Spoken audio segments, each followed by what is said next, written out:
সূর্য ডুবে যাচ্ছিল। মিনি, মাহি আর বিঙ্গো হাঁটছিল, সাথে ছিল চিকু।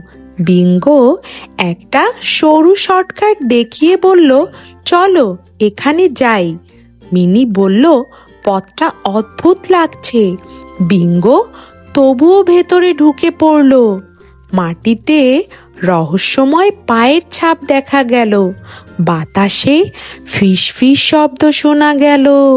চিকু ওপর থেকে সতর্ক দৃষ্টি রাখল। সামনে গভীর কাদা দেখা গেল।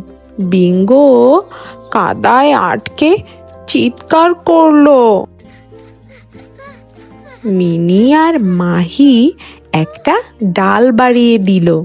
সবাই মিলে টেনে বিঙ্গোকে বাঁচালো।